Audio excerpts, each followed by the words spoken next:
Stay hungry, stay foolish.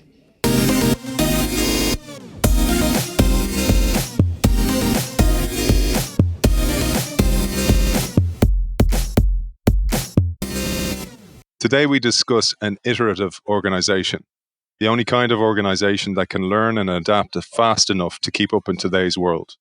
For anyone running a team of managers or advising someone who does, today we explore the fundamental behaviours that create iteration. Our guest will explain how to implement them and how to get the process started. Iterate defines what management really is and helps readers create a fast, flexible, focused management team that does it well.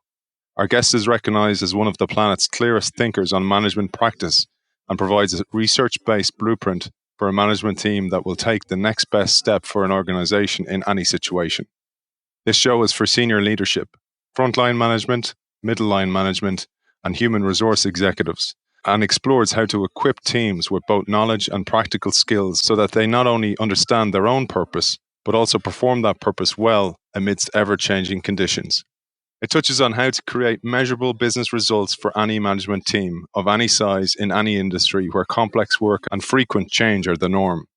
We explore how to tear down the silos created by the typical Western approach to management, how managers can manage other managers in an iterative organization so that the whole organization is coordinated, how to promote frontline self-sufficiency, how to successfully structure meetings to enable critical decision-making and ensure commitments are carried out, how to help your reports give their reports insight into the ways their work impacts the big picture. We welcome CEO of Group Harmonics and award-winning author of Iterate, Run a Fast, Flexible, Focused Management Team, Ed Muzio. Welcome to the show. Aidan, thank you. Thanks for having me here. It's a pleasure. It's great to have you on the show, man. I really enjoy this. And I would not normally be drawn to a management book, but you do a great job of really getting across the big picture and how this can help somebody who's being managed and also managing. I love the way you open the book, Ed, and I'd love if you started with this. You talk about the next best step metaphor. Sure. So I always talk about this, it's almost a silly metaphor, but walking to your car, right? So you walk out the door of a big office building or the mall, maybe where you're shopping, and you sort of look at your watch and you realize you have to get to your car in 3 minutes in order to stay on track for your next thing. And then you kind of look off across this giant parking lot in the direction where you think your car is, and you start walking. The next thing that happens after that is probably the least interesting, least memorable part of your day. But what happens is you end up getting to your car in 3 minutes or less, and you go on about your day. And so I love this metaphor for management because in some ways, management is sort of the least interesting part of the organization, right? It's not super sexy or interesting to say, our management is adjusting the way the organization runs. But if you look at what actually happens as you walk across the parking lot, you might say, well, my CEO, my executive office, my brain set a direction, a command, walk that way to the car and get there in 3 minutes. And then my feet, the workforce, carried it out. And you could say that and you wouldn't be wrong. But if you start looking at what actually happened once you started walking, there's a lot more to the story, right? So as you go along, your feet are detecting imperfection or trouble in the surface. Is there gravel? Is it slippery? And the muscles down there are making adjustments. So your workforce is adjusting to the work without a lot of, let's say, CEO involvement, right? You're not thinking too hard about that. They're also using a resource, which is blood oxygen, that's coming down from above. And if they need more, they can make what we might call an escalation. So they can call up to middle management, your cardiovascular system, and they can say, send down more blood oxygen. This happens without the CEO, unless the request is too great. And then middle management escalates it further. And you get one of those messages that we all get from time to time that says, you better either breathe harder or walk slower because this isn't going to work. And so you make that adjustment up in the executive office, right? Now, at the same time in the executive office, you are looking where you're going. Simplistic, but true. And you're noticing things like, that's not my car, or there's an obstruction in my path, or something like that, or it's not safe to walk over there. And so you're sending down information. And so you've got this information flowing down from the top that's gained as you go along. You've got information flowing up from the bottom that's gained as you go along. And you've got decisions being made at all these different levels. And all of this whole system of decision-making comes together for the simplest of reasons, which is every step you take is the best step you can take from that place where you are. And then with every step you take, you incorporate your information before you take the next step. And so we talk about iteration. It's just simply learn and adjust and step, and learn and adjust and step. And that's the next best step. That's all iteration is. This is how computers model flight data and weather information. This is how plants take shape as they grow. And this, we strongly believe, with 70 years of history behind us, is the way management in high functioning organizations moves the organization toward where it's trying to go, despite the fact that everything is changing all around it, because every step is always the next best step from there, not the one that was in the plan at the beginning of the year. And of course, while that's a very simplistic metaphor, and you do a great job telling that story, it's not what happens in organizations. Well, when you play with this metaphor, you can have some fun because you can go, I've been in an organization where we were in the middle of the parking lot having a left foot versus right foot debate, right? Where we can't, or we're sort of heading for a hole, and we're saying we all know we're heading for a hole, and then we fall in the hole because we can't seem to turn, right? And I mean, it's funny, but it's not. I mean, if you study like really serious organizational failures, usually you find the knowledge was there. We knew we were heading for a hole, and yet for whatever reason, we couldn't turn, right? So it's both funny and not funny. But if you don't iterate, if you start walking toward where you believe the car is in such a way that you're not allowed to adjust that walk, your chances of success are almost nil, right? And certainly optimal success is off the table. That's the issue, right? If you're not iterating, you're kind of in trouble. Yeah, and blockers like turf wars, budgets being blocked, and having horrific approval processes for budgets, and lack of information or withholding of information. These are all things that really do get in the way of organizational excellence. Yeah, I mean, imagine the left foot operation trying to accumulate more resources than the right foot operation, right? I mean, what would be the point? But there's all these sort of, I call it the North American management model, kind of the standard way we manage. And there's all these sort of things that they almost sometimes come across as good things, like I'm going to protect and grow my resource base at the expense of the rest of the organization. Like these kind of things. I mean, they're sort of, you can understand why from a sort of a human history, sort of a reptile brain, that kind of psychological perspective, why they happen. But if you back up and look at the organization as a system trying to coordinate for output, it's an absolutely destructive behavior. And it's not hard to see that from that viewpoint. So Ed, let's start looking at solutions. Management is essentially a feedback system for an organization, like you say in the book. But you give the great metaphor that it's like a thermostat. Right. Well, so once you decide that you want to iterate in a system, whatever your system is, so the thermostat, sort of the heating and cooling system, what you realize is you need a feedback loop, right? So the thermostat's an easy one to think about. I have this box in my attic that makes hot or cold air. I have a house that I want in a certain temperature. So I set the temperature I want. And then the thermostat just sits there on the wall. And all it does is check the temperature and turn the system on or off, and then check again and turn the system on or off, or leave it alone, check again, right? And it just keeps checking and feeding back a command to the output machine based upon how things are looking right now, right? So we call that a feedback system. Now we sometimes get mixed up, and we'll talk about maybe a little later the sort of different kinds of management, but we talk about feedback in the context of managing someone, and we think about, giving someone feedback on how they're doing. I'm not saying that's not important, but this is different. Being a feedback system is this checking where we're going to end up with based on the heading we're on, and then making adjustments or not because we do or don't believe we need to based on an understanding of where we're trying to go versus where we're heading, right? So that's a feedback system. Check, adjust, check, adjust. In the heating and cooling system in my attic, the feedback system is the thermostat. In an iterative organization, when you've got this organization iterating, right, taking the steps and adjusting along the way, if you think about an organization, the only thing that can serve the purpose of the feedback system is collectively management. That's the group of people that have the resources of the organization under their control. That's the group of people who hopefully understand the targets, the expected outcomes of the organization. And they're the ones who are organizationally given the resources and the authority. They're authorized to make the changes and the adjustments as they go along. So management is the feedback system of the organization. And if it's not serving that purpose, then you've got a pretty serious problem. And you mentioned there as well, this is one of the things I think we do need to get on the same page with the term management. It's like innovation. People perceive it the way they experience it. Let's clear up any misconceptions about that in what you mean by management. The language is challenging. The Inuit Eskimos had 50 words for snow, and we all know the ancient Greeks had 6 or 8 words for love, right? We don't have enough words for management, and so I sort of split it just to be simple into 3 things. The first one I call managing with a capital ing, and that is if you have someone who works for you, one or more people, doesn't matter if they're managers or not, you need to be managing them with a capital ing, setting goals, helping them develop, helping them deal with problems, modeling policy. There's a whole bunch of things to do there. It's all important. And there is an awful lot written about how to do that well. And managers should attend to that.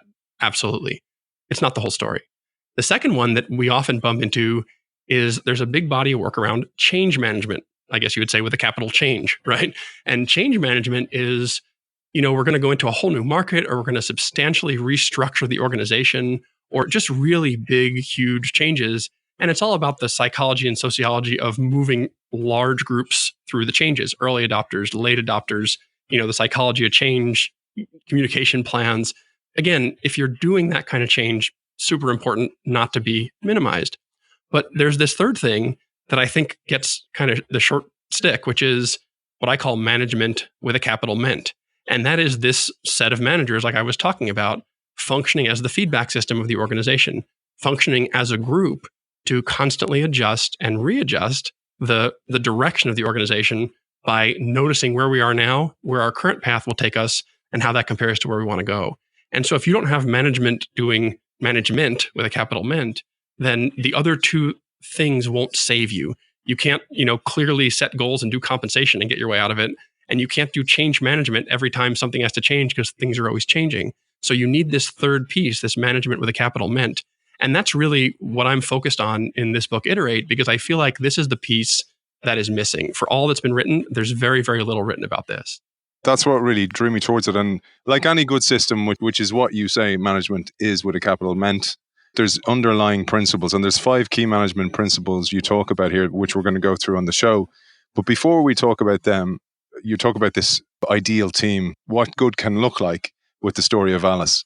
Yeah, and it's tough to tell the story of Alice. We actually have that video on iteratenow.com, which is like a 6-minute, here's the story of Alice, and it shows it all. But the high level thing of the story of Alice is, it's a story of this manager of managers. She's in an organization. She works for, she has a boss, she has some peers. And it's just this sort of simple story about she's got a problem in her organization. She knows she has a problem because she's super clear with herself and her peers and her team about what output she's trying to produce. That's what we call output and status broadcasting. She's also super clear about forecasting forward, based on our current course, here's what we'll get. And so she can look and say, the course we're on is going to result in something different than we thought. That's all part of output and status broadcasting, the first of those 5 practices. Because they have the second of the 5 practices, what I call work preview meetings, there's a regular kind of a staff-like meeting where she can go. She can bring this issue to her peers and her boss, and she can say in a very specific way, here's the variance I'm seeing, and here's the impact of that. Here's why it's happening, and here's what I think we as a team should do about that variance because it affects all of us. And there's some specific pieces we can talk about around work preview meetings about how that works. But what you notice as I say it is she's not giving a 25 or 30 or 40-minute presentation about what's going on. She's teeing up a problem and a recommendation and allowing the group to focus on, to what extent is that the right answer or what should we do here? So that's the work preview meetings. They make a good group decision about that. We call that group decision making. We can get specific about how, what are the good and bad ways to make a decision in a group. I'll give you a spoiler, which is voting doesn't work well. Voting produces irrational results in small groups. You can draw your own conclusions about, broader politics, but in small groups, irrational results. Linked teams is the 4th thing. And so that has to do with the fact that, Alice runs this team. Her boss has his own team, which is her and her peers. So what about her peers and their teams when they decide together to make a change that affects all the teams, and how do those tie together? That's the concept of linked teams. And then finally, the last bit of it is, hey, by the way, where did she get this forecast? How does she know that, things are going to be different? And the answer is the forecast comes from the people doing the work. That's the front line. And they can only forecast, they can only know what's going to happen in the future with their work if they can actually realistically know, am I ahead? Am I behind? How's it going? And so we call it frontline self-sufficiency, but there are these things that have to be in place, very simple things, clear goals, awareness of how you're doing, control of resources. We get those things in place, and then the front line can actually tell you on a day-to-day and week-to-week basis how they're doing. And that's what feeds the information in so that Alice can have this conversation. So, as I tell the story, it almost, again, sounds boring. It's just another day in the life of a manager, right? Things aren't going like I thought. Hey, guys, we have to adjust this thing this way or that way. But it's a way of doing it that lets that happen with a maximum of intelligence and information and a minimum of politics, churn, and time wasted. That politics one is key because you mentioned on your videos as well, you mentioned it's a North American approach to management. I think it's a Western approach to management because I think most European companies have learned the American way because many of the books and many of the structures came from America in the first instance. And so they've come across the Atlantic and over this side of the world. But I love what you say about this story of Alice, that the team at the end of this, if they put these structures in place, they have a commitment to each other to get the job done, even if they don't personally agree. That's right. Everyone sort of understands going in. We call this a disagree and commit contract. It's one small but extremely important part of the group decision making, and that is everyone agrees. Hey, we're essentially real grown-ups in real life. We're not always going to agree, and we recognize that it's better to act in coordination than it is to sabotage each other. So essentially, the upshot of that is we're going to take turns doing things we don't agree with, and we will do that. We will still implement when we don't agree. It's fine to keep disagreeing. It's fine to keep collecting contrary evidence because maybe it was the wrong decision and we want to discover that. So every manager says to his or her team at the next level, look, don't check your brain at the door. If you disagree, keep disagreeing, keep collecting contrary evidence. But that's the second priority. The first priority is implementation. Once we've agreed, we implement because it's taking the step, right? When you're walking to the parking lot, you don't figure out that you're going to the wrong car until you're halfway there. If you just stand in the doorway and sort of half take a step and half not, you don't get any information, right? So we all agree together that taking the steps is important. And so we all take turns doing things we disagree with, and we all commit to, hey, if we think we're going to take some of Alice's peer money and give it back to Alice to help her recover this, and the peer doesn't want to do it, that person's going to do it anyway. And then if we see some negative effects, we can always decide again. We can always come back to it and look at it. That's iteration. But we're not going to sabotage. We're not going to agree to do it and not do it because that just produces chaos, right? That doesn't produce information. It just produces confusion. I love the metaphor of taking the steps. I know it's very simple, but when you think of most larger organizations actually spend a fortune on deciding what the first step is going to be rather than actually having the best information they have available. That's their information, not that of a consultant, not best practices in an industry. And then deciding, I'm going to take a step because the best physio in the world says this is how you walk. Instead of actually going, well, for my ecosystem and my industry, I know best because I've got the scar tissue of real experience. So I'm going to take a step. And therefore, by taking the step, the thermostat kicks in and I get feedback. And then I know what the next step after that is going to be. Exactly. And, there's so much good work around, agile with a capital A and sort of iterative programming. They don't call it that. That's what I call it. Quick production of a beta product or of a prototype, rapid prototyping, they call it, right? There's so much specific work in that area because there is this recognition I think we have earned over the last, 10 years or so that says it's better to do something and learn from it than to hypothesize. But yet we still have, the management of these same organizations lost in these management models from the mid 1800s that were used for railway construction, where we're going to make a plan and stick to the plan and execute the plan. And so you've got all these people that are, pushing on these agile with a lowercase a approaches in all these different ways, and they're pushing them uphill because the management still is running the old way.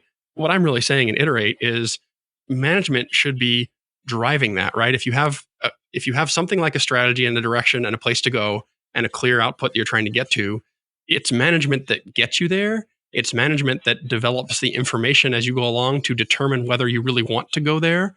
And it's management that can make it actually happen at the end of the day. So that it has to happen in management. And I think that's often missed because we say this is a leadership skill, but it's management who actually implements. Like you say, it's managing the system that actually gets things done. Let's jump into the 5 key management principles. And the first is probably one of my favorites, actually, output and status broadcasting, which has the 2 core components, verbalized summary outputs and pragmatic dashboards. That's right. And so that's at the top. They're all interrelated. We actually put them if you go to the website, you'll see they're in a circle, but they're all connected. But I always start by talking about that one because if you're not talking about what you're trying to accomplish, then it's kind of hard to have the rest of the conversation. The output and status broadcasting really just has 2 parts. The first part is super simple. It is managers in high performing organizations are somewhat boring in that they walk around and say over and over again, this is the output I'm going to produce. That way their team knows it, their peers know it, everyone knows it, and everyone knows what each other is doing. And so we route sort of questions and work and things intelligently because we all know what we're doing and we don't bother people with things they're not doing, right? So that's fairly simple. And you certainly don't need me to tell you that when you have direct reports, they need to hear you say what you're trying to do more than once, right? So it's this repetition is important. But the other part of that I think is more unique to this work is I call it pragmatic dashboards. And I should pause for just a minute to say language in this work is a problem, because once I say a word like dashboards, somebody says, oh, we have dashboards. I know what that is. And so what I say in the book is, try and pretend like I'm talking about something you've never heard of, because if you get lost in the language choice, then we never get anywhere. But what I mean by pragmatic dashboards is once I have a clear output, I need to make a chart. And most of what we see in management charts is, if we take a simple example, I work for you, Aidan, I'm supposed to make these widgets every week. And so I'll bring you a bar chart that shows how many widgets I made every week since the beginning of the year, right? That's my graph. And maybe if it's a really good graph, I also draw kind of the plan on there and say, I'm going to keep flat or I'm going to go up. And you can see that I have or have not been keeping to the plan so far, right? The problem with that is that's all history. And you're going to say to me, so Ed, what's going to happen next? And now we're talking about something that's not on the graph, right? So now I'm going to opine to you in long narrative form about why I think everything's fine or, it's not or whatever, or why I have problems only you can solve because you're my boss, so you better help me, whatever. But what I really need on the graph is, I call it two futures. So maybe I have a line that says, this is my planned output for the rest of the year. But now I need a second line. You can call it a forecast if you want to. Here's another line that shows, based on my best knowledge today, what, if anything, is the difference between what I previously thought would happen and what I now think will happen. We call that future variance. And if there's enough future variance, now we have something to talk about, right? Now we say, well, the plan was for me to produce up to here. It looks like I'm going to underproduce or I'm going to overproduce. What does it mean to the rest of the organization when I overrun? That variance is the crux of what needs to be talked about in management. And so that output and status broadcasting is setting up the conversation both in terms of what the output is, but also in terms of what future variance are we looking at? Where do we need to make adjustments potentially? Can we hone in a little bit on verbalized summary outputs? Because I really feel this is so vital for people, because you talk about the elevator pitch, somebody asks you what you do. If you can't verbalize easily what you do, it means you don't really know. And also what you say, and I think this is absolutely essential, is by verbalizing it really, really expertly and simply to somebody so they know exactly what you do, it also builds trust within an organization. That's right. There's a couple good things about the verbalized summary outputs. It's actually people think it's sort of an adaptation on the concept of the elevator pitch. It turns out the elevator pitch came from the research that generated verbalized summary outputs, which was people walking around in management saying in 90 seconds or less, here's what I'm working on, and saying it over and over again so much to kind of be boring. But we do know that trust is built essentially by making and meeting commitments, right? I think we all know that. If we don't, it's important to realize that that's one of the key ways, one of the only ways really to build trust in an organizational setting is to make commitments and then meet them, because you demonstrate both that you're competent and that you're honest in your statements of what you'll do. And so the trick to the verbalized summary output is, Aidan, I'm doing my work. At the end of the month or whatever, I'm going to give it to you. And there it is, right? Now, did I build trust? Maybe, maybe not. But if I say to you, I'm going to do this by the end of the month, and then I come with that same piece of work I was already going to do and put it in front of you, now I've made a commitment and I've met it. So if you're my boss, if you're my peer, if you're somebody else who works with me in the organization, I've now built trust in a way for free, because I was going to do the work anyway. All I did is make sure you knew I committed to it so that it's a fulfilled commitment. And that's a big part of the VSO, the verbalized summary output. Of course, the other part is, like you said, just people understanding what you're doing so that the system gets smarter as a system. Dig in even further into it, because I'd say this is something that people have often experienced within an organization. When you do share your VSO with people, even people you don't know so well, there's 3 possible responses that you get back from them. That's right. And what you're looking for is one of 3: affiliative, combative, or neutral, right? So affiliative means, Aidan tells me, Ed, here's what I'm working on. And I go, that's great. I'm so happy to hear that. Here's how I'm working on something related to that. I think that's super important. That's affiliative. That's enjoyable. That means we should talk more because our work is related, right? The second one is combative. That is, Aidan tells me, here's what I'm working on. And I go, Aidan, why would you, in the world, would you do that? You're going to break the following things. Did you bunk your head this morning? Like, what's wrong with you, right? And much less kind ways of saying that. And the interesting thing is, in that case too, what you should do is you should engage with me, because that means that you and I have just uncovered an organizational conflict, right? That means I'm working on something that's at odds with your work. and we probably should sort that out. So that's also an engagement cue. The third one is the neutral response, and that is you say, here's what I'm working on, and I go, oh, that's nice, and I smile politely. And that means that what I'm working on is not at all related to what you're working on. And so the guidance there is make a few minutes of polite small talk, don't harm the relationship, but there's not a conversation to have in terms of output. You can sort of move away from that. and that's sort of using your VSO at the next level as kind of a test point of saying, how can I uncover the people I need to find, both because they're supportive and also because there's a conflict I need to resolve. Again, on the VSO, I just think it's so important because when you avoid conflict, work is hard enough as it is. And you say this throughout the book. It's hard enough as it is. We have to deal with disruption, competition, and just general work. And then if you add in all this baggage that can be avoided, work can become a joyous occasion again, especially if you have a really clear VSO, a real clear purpose, and connected to the greater purpose of the company. Absolutely. Yeah. And that's I think the beauty of the VSO is it's allowing those kind of upward looks to say, here's how my work connects to the next level and those kind of things. It's also allowing those kind of lateral looks, which are, are we having conflict? Do we need to sort this out?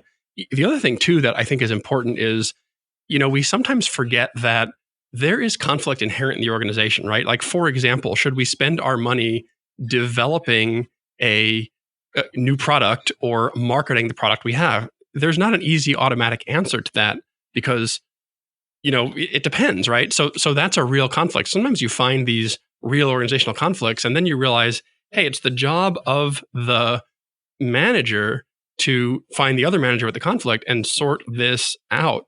I think we're tempted to sort of say there's something wrong in that case, right? Like, why is there all this confusion? But really, that's a real tension we face in an organization. And you are the managers, you're the real people whose job it is to sort it out. So you shouldn't frame that mentally as being sort of a flaw.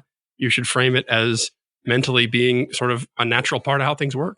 An opportunity to fix, I suppose. And if you fix them, somebody who may appear to be confrontational actually becomes a partner or a fellow champion of your work. The advice I give managers is one of them is embrace complexity, which is, just get over the idea that things are simple. And then your stress level will go down when you stop saying things are so messed up around here because they're so complicated. You go, no, it's complicated. I was hired to do a hard job in a complicated scenario. I'm not always going to do it right. I'm going to make the best decision I can today and then make the best decision I can tomorrow with the collective intelligence of those, I work with. And I think that can be a stress reducer, even though it doesn't actually make the job any easier. That self-talk, I think, for an organization is really, really important. Yes, I think that's right. And I think too often we sort of self-talk in the other direction and we sort of all gather around the water cooler and talk about how screwed up things are because, it's so complicated and so hard and we're making it hard. And, organizations do make it hard for themselves, but they're often doing a thing that's also really difficult in itself. And that's okay. And last question on VSO. I know we've spent a bit of time on this one. You give very clear guidelines on how we can craft a personal VSO. How do we go about that, Ed? The simple version is it's a 90-second statement of usually it's 3 to 7. We like to see outputs. So the way you start is you start writing down all your outputs and forget about the things that are important and real, but they aren't outputs like travel and email and things like that. And just write down, especially if you're a manager, what are the 3 to 7 things you're arranging your resources, your people, your money, your equipment, whatever you control, 3 to 7 things you're arranging your resources to do, and then start practicing telling it to people in about 90 seconds and be as specific as you can. Don't try and say general things like I'm the customer relations manager. Say specific things like I'm working to see a 2.5 average improvements in our customer sat scores in this area or something, whatever it is. And then start saying it to people and listen for those responses. Say it to your boss, see what your boss thinks. Say it to your peers, see what they think. And in the saying it, you'll start to get better at saying it, but you'll also start to get that information back from the system. I hesitate to use the word feedback because we've used it in a different context, but you start to get that information back from the system, which is, what might need adjusting, what's the right thing, what does the system need the most, what's not as important as I thought. The flip side of this whole coin is really the pragmatic dashboard. Let's share a bit about that one as well. The key thing of the pragmatic dashboard, as I said before, is if you've got these two futures, if you're able to say, here's the future I was expecting and here's the future I'm now expecting, then that's the first step in stripping out a lot of long-winded narrative conversation, right, with a boss or with a peer group in a staff meeting, because you're able to say sort of quickly and readily, I'm right on track to what we thought, or I'm not in this way. And when I'm not to a great enough extent, it starts to matter. Now, the risk of me kind of talking about it with you and using the simple example of I have a bar chart is the graphs can look really different. Project graphs look different than troubleshooting graphs, which is like things like, phone support centers. Troubleshooting graphs look different than things like routine work, like production. So it does depend on what kind of work you're doing. And even under that, there are many, many ways to do it. In fact, in the book, I have four appendices that just show different examples of graphs that do this. But what the graphs all have in common is this idea that, once you know how to read it, you can look at it and you can say, oh, I can see that we are or are not on track where we're going. In other words, I can draw a line from where I'm walking in the direction I'm walking in and see if it bumps into my car or not my car. And if it's not my car, how far off of my car is it? And, is that worth kind of dealing with? That's the future variance issue.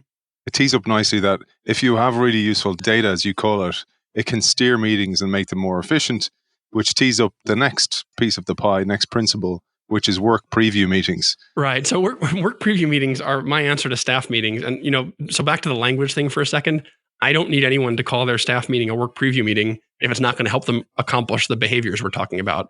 But what I do know is that many staff meetings are these sort of dreaded ceremonial things where everybody comes in and sits down and is bored for, 60 to 90 minutes while their peers either posture or talk or don't talk, or, their boss gives these long-winded kind of conversational things, or they defend their past decisions, right?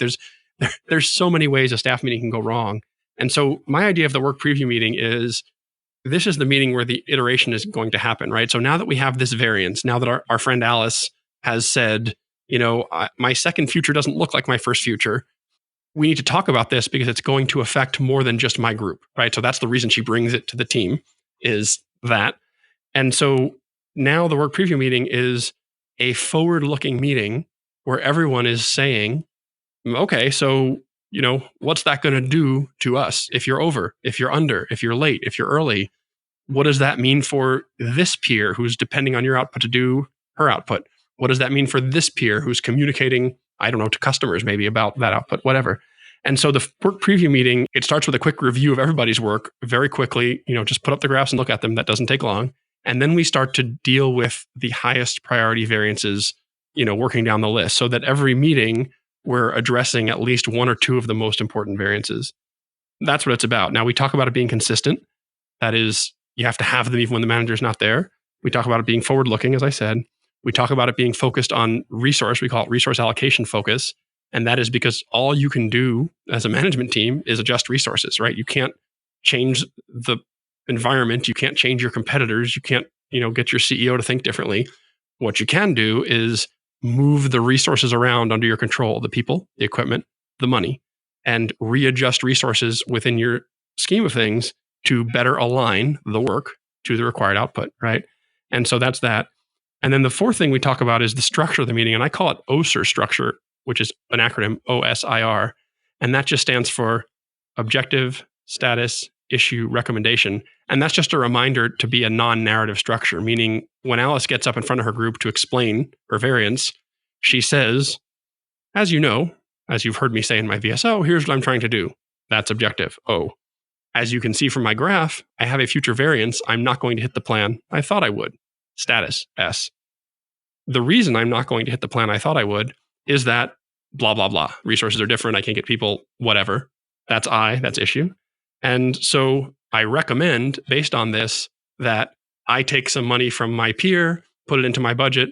That'll get me back on track. Or I recommend that you all better adjust your expectations and change your output plans accordingly. Or I recommend something else. That's the R, the recommendation. That whole thing takes 2-3 minutes. And then we open up the airtime in the meeting for a discussion and a decision about the recommendation, as opposed to having everyone sit quietly while Alice talks for 25 or 30 minutes with a bunch of slides about what's going on, right? That's the core difference of the work preview meeting.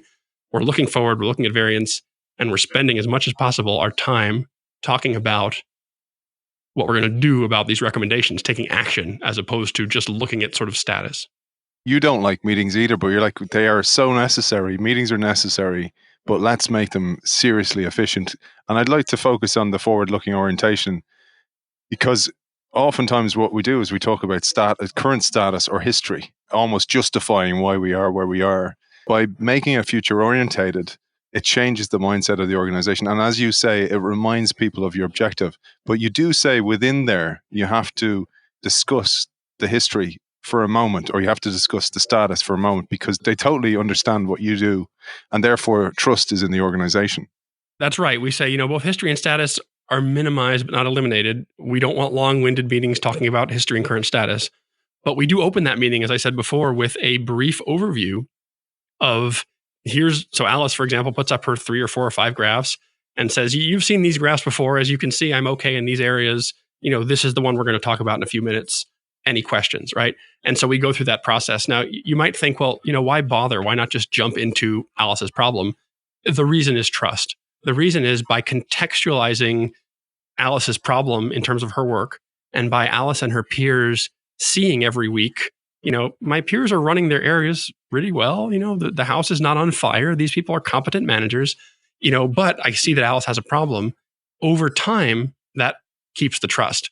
If instead we only ever had meetings where people brought problems, then if I'm Alice's peer, the only time I ever hear from her is when she has a problem. And so after about a year, in my mind, Alice is a collection of problems, right? She only opens her mouth when something is wrong. All I ever hear is what's wrong. And so trust is badly damaged. So again, it's a chance to make and meet those commitments. It's a chance to build that trust. It's a chance to let the manager and the peers see quickly, hey, what's going on around us? What questions do you have? But then turn the conversation quickly onto, okay, now let's spend our time and our airtime and our discussion time acting on useful recommendations to better our output, as opposed to spending our whole 60, 90, 2 hours, whatever, listening to each other, impress each other with how effective we are, right? And that, unfortunately, is where a lot of staff meetings go. There's a key piece you talk about. So before you go into this meeting, when you're going to actually represent yourself and your team, you talk about some of the pitfalls. And one of those pitfalls is getting information without causing problems. There are a couple places to go wrong. There are a lot of places to go wrong in a staff meeting, really.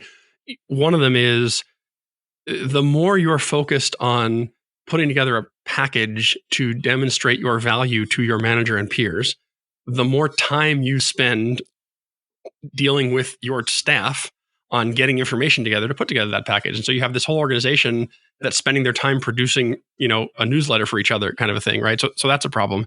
The other thing is, and this applies in the staff meeting as well, we talk about getting information without causing trouble.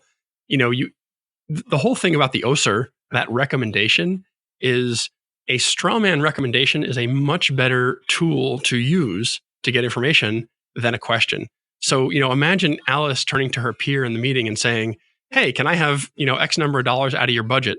I mean, the first answer is no, right? I mean, that's the first answer, right? It's a human being with their own problems and their own budget and their own constraints. So instead we say, here's what I'm trying to do. Here's, why it's a little off track. Here's the issue behind that. My recommendation is if we took something from here and put it over here, it might help that. What do we think, right? So it's a straw man proposal. Now, is that person still going to start by saying no? Well, maybe we'll talk about that in linked teams, but at least they're going to start by saying, well, here are the problems of your proposal. What if you did this instead? As opposed to just, no, get away from me, which is, the more typical response, right? So the whole focus of that OSER process and that work preview meeting is we get a lot more information and cause a lot less trouble if we position ourselves by saying, look, here's my agenda. You know what it is. I'm being upfront with you. Here's what I think would help my agenda and do the least harm to yours.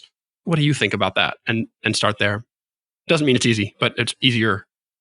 You mentioned there are questions as well. So you're asking somebody, you call out a really, really important thing about questions, that questions can suggest status or hierarchy, but also many questions can come across as verbally aggressive. Actually, all questions are verbally aggressive in the sense of, in polite conversation, if I ask you a question, you're supposed to answer it, right? So if I ask you 2 or 3 questions in a row, what I'm basically saying without saying it is, I have a higher status than you because it is your role to provide me the information I want and not vice versa. And we actually watch for this. When we talk about group dynamics in these meetings, one way you can dominate a meeting is the obvious way, and that is just to talk too much. But another way of dominating a meeting is to ask multiple questions in a row. And so the advice we give is if you see anybody asking more than 3 questions in a row, that's a form of domination. And you should counsel that or facilitate that or kind of adjust that, because questions are suggestive of a status difference.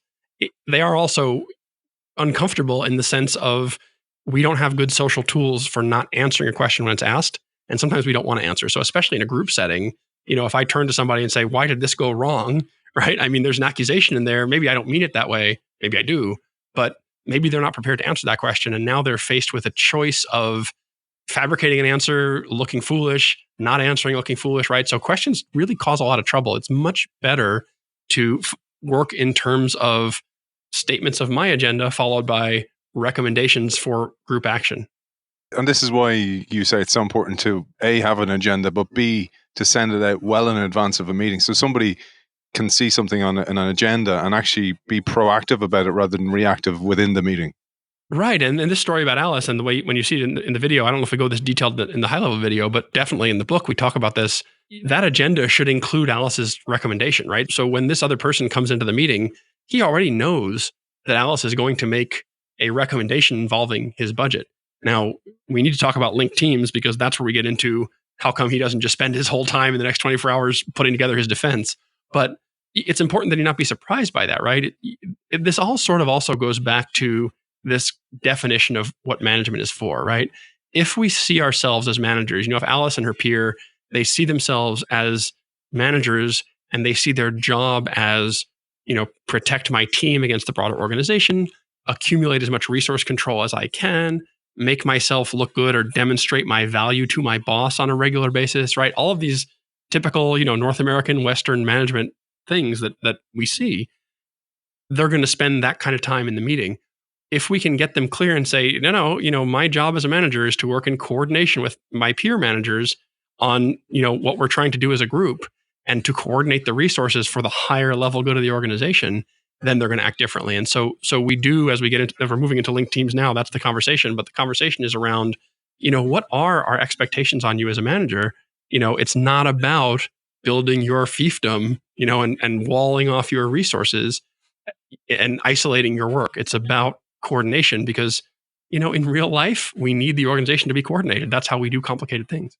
This piece is so important and where things can go dramatically wrong. Before we do move on to linked teams, it'd be great to spend a little time on meetings. And you talk about disciplined meeting management. Yeah, so disciplined meeting management has, just a small handful of components. And this is sort of the management is the least sexy part of the organization. And I think disciplined meeting management is the least sexy part of management. So this is the part everybody really hates. But you can go make a cup of tea now. This is the time to do it. Because you don't want to hear this. I mean, this is like how the sausage is made, But if you're going to put a group of people in a room, first of all, purpose and membership, right? You need to know that you have a clear reason for putting them in the room, whether it's virtual or, real. And you need to have the right people there to do what it is you're trying to do. So purpose and membership. Then agenda, right? We need to spend enough time making a plan for the time so that we're not just roaming around endlessly or arguing or whatever, right? That's number two. And then we have group problem solving process and group dynamics. So group problem solving process is just simply when we're trying to solve a problem together, do we spend enough time defining the problem before we get into solution space? There's a little more to it than that. There's a model in the book and on the site, but basically, if we just listen to the loudest voice with the solution before we define the problem, then we're never going to get the best solution. So it's fully define the problem and agree on the problem first, then agree on the solution second. So we need a model for that. The next thing after that is dynamics, which is contribution levels. So remember, we've said we have the right people in the room. We need them all engaged and contributing. Because if we have a person in the room who represents a part of the organization and that person is distracted or not paying attention or doesn't care, then all of those resources in the organization are not available to this problem, but we think they aren't necessary, right? So we use a little simple tool called the Hill of Influence. There's another video about that. You draw some circles, you can mark where you are, you can mark where other people are, you can use it to debrief and sort of admit to each other how engaged were you. That's a simple tool, but the concept is we need people engaged. And then the last thing is actually the simplest, and that is what we call shared group memory. And that's simply, make sure that whatever form of notes and visuals that you use in the meeting and do use them, right? So if a decision is made, whether you're live or virtual, do something to write it in front of everybody. They can all see it. They can all say, yep, that's the decision. We are making this decision together. We can see it. And then whatever that is, take a picture, take a screenshot, whatever, send that same thing out afterwards. Don't transcribe it into notes because that picture is linked cognitively to the decision in their minds. And so they see the image and it reminds them. If you transcribe it into notes, then they have to make the cognitive leap back and they won't necessarily do it. So it's actually the easiest one. You say, whatever you make sure you do something in front of everybody and then just take screenshots of it and send it out. Don't worry about fixing typos and things. Just send it out the way it is. Yeah, those 5 things are disciplined meeting management. If you don't do those 5 things in your meetings, then you're not going to have very good meetings. And the whole thing kind of falls down because, like you said, love them or hate them, meetings are where coordination happens. We have not got an AI or an automated solution yet to replace human beings coordinating resources for complex outputs. We need meetings for that. Funnily, so glad you said it about the taking photos of the notes, because we are so tempted to transcribe them because we think we're being more helpful, and it's actually more work. But also, when you transcribe them, people think you may have edited them. And like you say, there's a cognitive connection with actually we all agreed on that as well. Right. And you might even do it. I get an edit. You might change a case of a word or something when it actually changes the meaning. And if there's a trust problem, now they think it's malicious. But even if they don't, it's sort of like, wait, is that what we decided? And it just creates, there's just no reason to do it. It feels like a good step. Like you said, it feels like I'm being helpful and useful, but it's not. Just take a picture and say, this was it. Remember, here it is. Don't forget to do it like we agreed. That's the best you can do.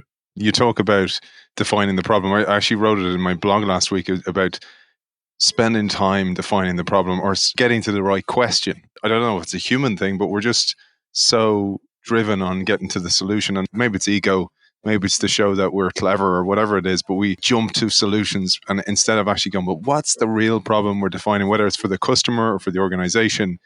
Can we spend a little time on that? Because what kind of process do you put in place to really get to the crux of your problem? Well, it's so easy to jump to solutions. And I mean, many of us, especially those of us in management, are spending our lives solving problems, and the problems that are in our purview, meaning, they sort of involve things under my control completely or whatever. I can jump to solution. I can say, oh, I know the answer. I've done that job or whatever. And so we're equipped from our own success to sort of jump to solution.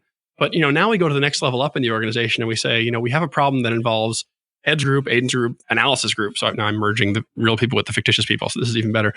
And all of these groups are involved in this problem. And so, Ed talks a lot and he has a loud voice. And so he says, I know the answer to this. And it's like before the problem statement is out of the meeting host's mouth, Ed's going, here, do this, this, and this, problem solved. Well, that's based on my understanding of my world and my piece of it. But before we ever start having that conversation, what a good facilitator will do will say, Ed, thank you, but we're not there yet. We need to come to a first agreement on what the problem is. And it's actually a separate agreement. And that's what the sort of the model says. We draw it like an hourglass, it's like it gets wider and narrower in the middle and then wider and narrower again. And the idea is you have to narrow down that middle point in the hourglass is the problem definition. So you have to narrow down the group to a shared problem definition before you even offer the first solution. Because the truth is, even the person setting up the meeting, once it's complex enough to involve these different groups, we don't really understand what the problem is, right? I mean, production may say one thing about it, we're not getting stuff out fast enough. The customer people might say, well, the real problem is the quality isn't there, right? Or whatever. So until you've come to a definition of a problem as a group, you've got to do that. So you need to sort of debate and argue and disagree over the problem and come to that agreement first before you even start to debate and argue and disagree over possible solutions to the problem. That's your next step. And that whole process is, we think it's about 50-50, meaning however much time you're going to spend, we think the first half of it is just defining the problem. The second half of it is kind of getting into solutions. There's a quote you use, and it's my favorite quote in the entire book. It's to do with linked teams, which is the next topic. And it's, you start off this chapter with it. It's, you can't bake a pie one slice at a time. I love that one too. That's actually, so the person who said that is Bill Daniels, William Daniels. He is my predecessor in this business and my mentor. And it's something he would say sort of offhandedly to managers. But I just think it's brilliant because we have this sort of, I think it's a myth, right? In this North American, this Western management mythology is that, if I have 5 managers working for me, I'm going to send them off to do their goals and they're going to bring it back to me and I'm going to stitch it together. And that's essentially like saying, each of you bring me a slice of the pie and then I'll put it together and we'll bake it, right? It's like, it doesn't work that way, right? We have to sort of do it all together. And that's the concept of linked teams. Linked teams says, we've got Alice and we've got her peers and they work for this guy named Max. And, Alice has her VSO and her peer has his VSO and Max has a VSO, but Alice and all of her peers are in a team with Max, and that team has a single charter, and that charter is Max's VSO. So they are the team chartered with producing their team leader's VSO. Now, Alice also runs a team. She has managers working for her, and she has a VSO that she uses in Max's organization. her team members that work for her have their own sort of VSOs, their output plans as well, but they work as a team on her output plan. And so this is the core of linked teams. We call it upward looking success. And it is to say, Alice tells her team the same thing Max tells his team, which includes Alice, which is we succeed or fail together. You all have your own goals. You have your own independent sort of ways we measure what you're doing. You are held accountable to those goals. Don't avoid doing them. But you also need to know that if we as a team don't achieve my higher level goals, then you all have not succeeded. And so this is the immediate break of the silo, because now all of a sudden, remember Alice's peer was going to come in and kind of position himself to not let her request resources. They're still going to have the debate, but the debate is going to be what's best for our boss's plan, right? So Alice is going to say, I recommend I take money from my peer to fix this problem because it's better for our shared collective higher level plan. And if the peer wants to say, don't do that, that's fine. But he's going to say, if you do that, it's going to break the following things. And in that way, it's not best for our shared collective plan. And so we're constantly involved in a debate about what's best for the higher level up. In other words, we're all looking up, right? And so with Alice's staff looking up at her goals, with Alice and her peers looking up at Max's goals, with everyone looking up at the next level goals, we allow the top level of the organization to look out, right? Look forward. Where are we walking? Is there a hole? What's going on in the market, right? The alternative, the Western North American traditional management model is everyone looks down, right? Alice says, you have A, you have B, you have C. I'm going to watch you and make sure you get it done. I'll put it together. And then Max says to Alice, at the next level up, Alice, you have this. Peer, you have that. Peer, you have that. Bring it to me and I'll put it together. And so everyone's looking down. And so if everyone's looking down, then the top is looking down and no one's watching where we're going, right? So this is the flip. This is the everyone look up and, hey, peer of Alice, if you want to come and you want to come and say you don't like Alice's recommendation, that's fine. But our whole conversation is about the higher level goal. And let's talk in terms of that. Beautiful, man. I love that. That's such a great analogy. And then the last principle then is frontline self-sufficiency. Frontline self-sufficiency is in some ways the easiest one because all it says is, not that it's easy to do, but it's easy to think about. All it says is down at the front line of this organization, we need people to have essentially three things. And these are the subcomponents. Clear output goals. Again, just like everybody else, they need to know what they're trying to produce. Self-managed feedback. Now, this is a different use of feedback. This is, again, not the manager telling them how they're doing, but self-managed is they can perceive their own progress. So they have a system, they have checklists, they have sticky notes. Again, there's a number of possible systems, but they have a way every hour, every half hour, very frequently, they can see themselves making headway. And then control of resources, which just says that if they need something to do the job, they can get to it with a minimum of, approvals and bureaucracy and steps. And so the formula is goals plus feedback plus resources equals forecasts, right? If I give you a job to do and you know exactly what you're supposed to do, you can see when you're doing it or when you're not and how fast it's going, and you have what you need to do it, then if I come to you midweek and go, how's it going? You can give me a good forecast. You can say, well, it's going to get done on Friday, or it's not going to get done on Friday, or I'm, 30% of the way there. Whereas if you don't have those things, then you can't forecast. You're going to say, well, I don't know. It depends if I get this or that. I'm not sure how far into it I am. What am I really trying to do? Right. So there's all these ways it can fall off, but goals plus feedback plus resources equals forecasts. And it's those forecasts that we need to do that really useful forward-looking data, to look forward and say, do we have a future variance? That's how the organization rolls information upwards. Fantastic. And it actually makes life easier for people. Work is hard enough without all this complexity that can be removed. And I love your mantra, higher output, lower stress, and sustainable growth. And it's one of the things that really attracted me to the book because it's a very, very different approach on management. Ed, if people want to get in touch with you, where can they find you? Well, the book website we've mentioned a couple of times is iteratenow.com. That's iteratenow.com. That's also got links back to my company. My company is groupharmonics.com.